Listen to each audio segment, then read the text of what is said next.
이낙연 후보는 유동규 전 본부장의 구속과 관련해 민주당 1위 후보의 측근이 구속됐다면서 유 전 본부장을 이재명 후보의 측근으로 인정하는 듯한 발언을 했는데요. 이재명 후보가 대장동 의혹과 관련해 고개를 숙였습니다. 개발 이익을 완전히 환수하지 못해서 국민 여러분께 상심을 드린 점에 대해서는 정치인의 한 사람으로서 깊은 유감의 뜻을 유동규 전 본부장에 대한 관리 책임은 인정했지만 측근은 아니라고 했습니다. 한 전 직원이 그 뇌물 받고 부정행위하면 대통령이 사퇴합니까? 관리 책임을 도덕적으로 지겠다는 것이지. 이 후보는 배임 혐의 등으로 구속된 유 전 본부장을 자신이 지휘했다고 인정했는데 과거 제가 지휘하던 직원이 또 제가 소관하고 있는 사무에 대해서 이런 불미한 일에 연루된 점에 대해서는 매우 안타깝게 생각합니다. 민주당 1위 후보의 측근이 구속됐습니다. 그런 인사와 행정을 했던 후보가 국정을 잘 운영할 수 있겠습니까? 이재명 후보가 한 전 직원이 뇌물을 받으면 대통령이 사퇴하냐고 주장한 데 대해서도 비유할 만한 것인지 국민이 판단할 것이라고 강조했습니다. 그 유동규 씨가 네네. 굉장히 어쨌든 핵심적이잖아요. 굉장히 핵심적인 인물인데 이분이 아시다시피 뭐 그 대학에서 성악을 하다가 2009년에 그 지역에 있는 리모델링, 아파트 리모델링 조합장을 했고 그때 이제 이재명 변호사를 만났고 2010년도에 그 시장에 나오니까 성남시장에 나오니까 지지 선언을 했고 그 다음에 시설공단 기획본부장이 되잖아요. 근데 특이한 게 어떻게 이런 게 가능하지 않는데 2010년에 시설공단 기획본부장이 된 다음에 이사장 대신에 대리를 하면서 인사권을 다 행사를 했대요. 그 다음에 2014년 재선 선거를 하기 전에 이 사람이 그만둬요, 그 직을. 그만두고 나가서 선거운동을 열심히 해요. 하다가 당선이 되니까 이번에는 도시개발공사 기획본부장으로 오는데 또 이분이 온 다음에 사장이 그만 떠나요. 그러니까 사장 대신에 이분이 사장 대리를 또 한단 말이에요. 그러면서 지금 이제 성남의뜰을 만들고 이 사업을 진행을 시켰는데 그러다가 쭉 지내다가 2018년부터 20년까지는 경기관광공사 사장을 지내고 그다음에 작년에 쉽게 얘기하면 이재명 지사가 선거 출마하기 전이니까 또 그만둬요, 여기를. 또 그만둔 다음에 우리 캠프에 안 들어왔다 이재명 지사는 얘기를 하는데 지금까지 계속 그렇게 해왔는데 이번에는 왜 안 들어갔을까? 그것도 이상하고 그렇다면 저는 그냥 이건 합리적인 의심이지만 그 성남의 뜰과 관련해서 사라졌던 그 수많은 돈의 행방은 이 사람은 2억짜리 그냥 재산은 총 2억이라고 얘기를 하는데 그 돈은 다 어디로 갔을까? 이분은 그 다음에 그만둔 다음에 혹시라도 이건 정말 이게 추정의 일지만 이재명 지사의 수많은 선거 캠프들을 지원하는 그런 역할을 한 건 아닌가 그런 의심을 하게 되거든요. 이 시설공단에 들어가서도 뭐 20차례나 인사를 하고 그래서 직원들을 뭐 4분의 1 정도를 바꿨다. 이거를 웬만한 사람들이 할 수 있을까요? 그야말로 뭐 엄청난 실력가다. 이렇게 되지 않는 한 이런 인사를 과연 할 수 있을까? 또 인사에는 공무원 인사에서는 굉장히 말이 많이 나오는데 그것을 다 이기고 했다라고 하는 것은 그만큼 시장과 가깝다는 얘기가 되는 것이 아니냐 이런 얘기를 할 수 있을 것이고요. 그동안에 언론에도 이재명 지사가 유비이면 이분이 장비다라든지 뭐 또 복심이다 이런 기사들이 무수하게 많이 나왔고 경기관광공사 사장을 할 때 혐한령을 뚫고 중국인 관광들을 유치했다. 이재명 지사도 뭐 측근으로 인정하고 있었다. 이 얘기가 아닐까 싶죠.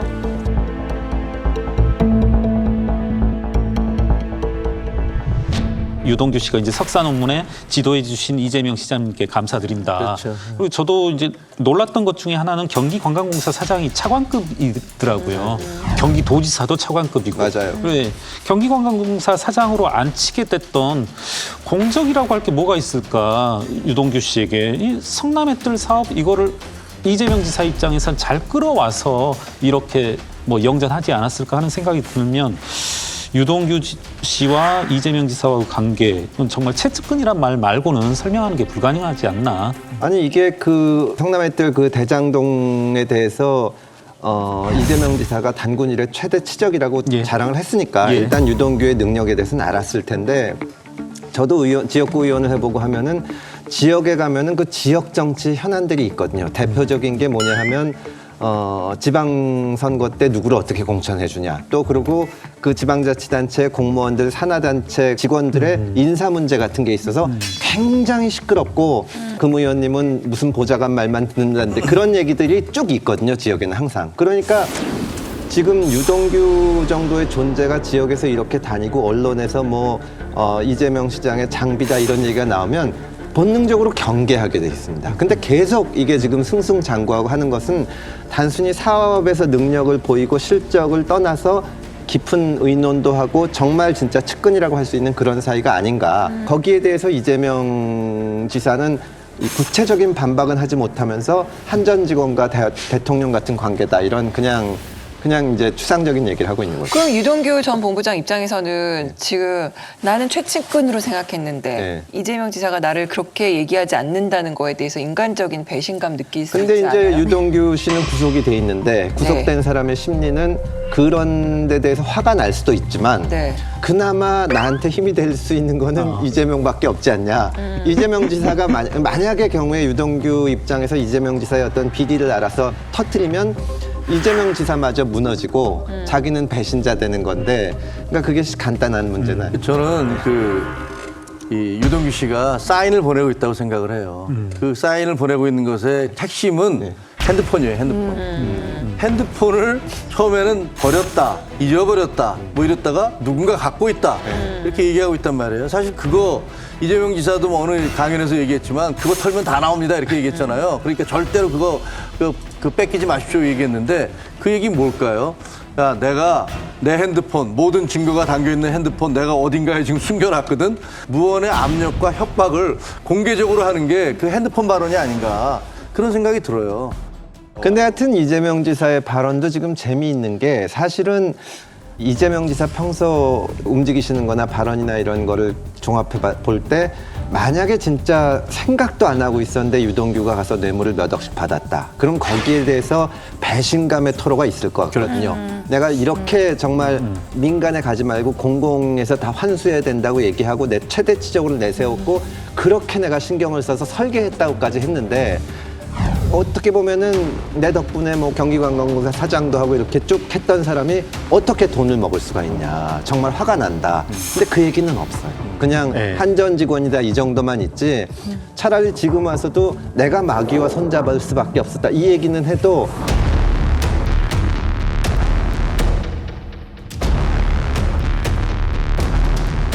나는 정말 꿈에도 내가 이렇게까지 혼신의 힘을 다한 사업에서 내 밑에 있는 사람이 이렇게 뇌물을 먹었는지는 정말 몰랐다. 배신감 느낀다. 이거 없거든요.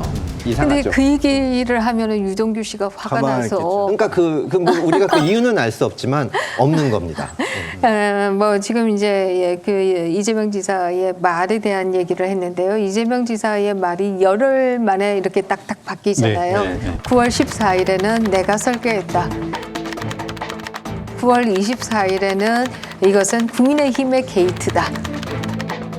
그리고 10월 3일에 오게 되면 관리의 책임은 있다. 수많은 직원 중에 한 명이다. 이렇게 얘기를 해서 이 시간 순서에 따라서 말이 변하는 것도 결국 지금 수사 상황 등과도 연관이 있는 게 아닌가 하는 생각이 들죠. 아니 근데 이 초과이익 환수제는 사실 웬만한 민간 기업들은 다 이거에 적용을 받는 거 아닙니까? 그래서 예전처럼 그렇게 큰 돈을 만지지 못한다고 하더라고요, 시행사들이. 다 근데 이거를 안 하게끔 만들 수 있는 근거가 있었던 걸까요? 그 근거를 만들어서 이제 배임이 되는 거죠. 사실 지금 한겨레 신문의 경우에는 주주간 협약에 대한 분석 그 기사를 쓰고 있어요. 그런데 거기에서 주주간 협약서가 변경이 되었다라고 얘기가 있었습니다. 변경이 되었으면 왜 초과 이익이 상당히 많이 나고 있는 것을 보고 있었을 텐데 이 초과 이익 환수에 대한 부분이 없었느냐 이런 문제 제기가 가능하고요. 대장동 사업 초기 관련 업무를 맡았었던 성남도시개발공사 이현철 처장은 사업자 선정 한 달여 전인 2015년 2월 민간업체에 초과이익을 환수할 장치가 필요하다는 의견을 냈다고 말했습니다. 초과 수익이 발생했을 때 공공에서 환수하라는 대책을 처장님께서 직접 수기로 보고를 하신 거네요. 예, 그렇습니다. 계약이 완료됐을 적에 빠져 있는 것은 확인이 됐습니다.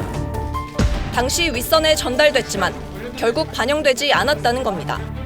성남의뜰이 사업자로 선정된 이후에도 다른 팀에서 사업협약서에 초과이익 환수 장치를 담아야 한다는 보고서를 올렸지만 역시 묵살됐습니다.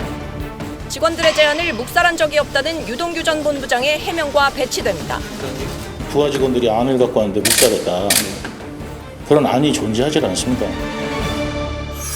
사실은 중요한 의미를 갖는 거는 일단 유동규 씨의 배임 혐의를 입증하는 데 결정적일 수가 있습니다. 왜냐하면 지금 민간 공공개발하는 데가 있는데 다른 데는 전부 초과이익 환수 규정이 있는데 여기는 없거든요, 화천대유에는. 근데 애초부터 없었고 아예 그 얘기가 안 나왔으면은 정치적인 책임 몰라도 유동규가 법정에 가서 나는 그런 거 있는지 몰랐다. 그리고 이제 이재명 측에서도 원래는 이익이 얼마 안 날 줄 알아서 그런 조항 자체가 필요 없었는데 뭐 이낙연이 잘못해서 부동산이 잔뜩 뛰어서 이렇게 된 거다.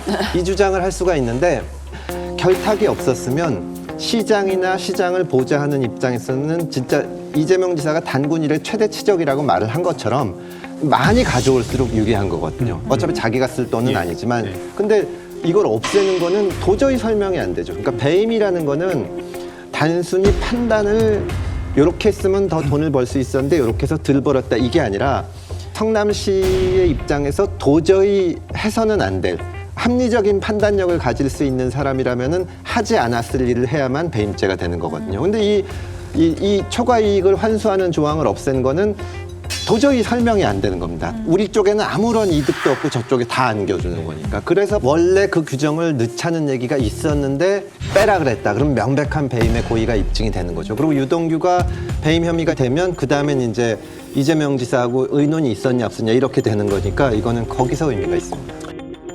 혹시 땅값이 오를 경우에 오르는 부분을 일부 환수하자는 내부 의견을 묵살했다.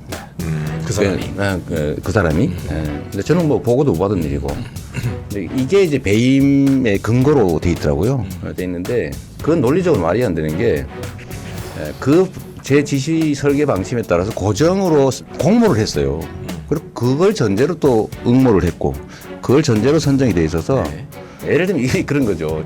집을 팔았는데 5억인 줄 알고 팔았는데 계약금 받고 중도금 받고 잔금 낼 때 되니까 집값이 올랐어요. 그럼 이제 집값 올랐어요. 집값 오를 것 같아요. 그래가지고 6억 내라고 하는 내부 의견을 묵살해가지고 그냥 5억 받았다.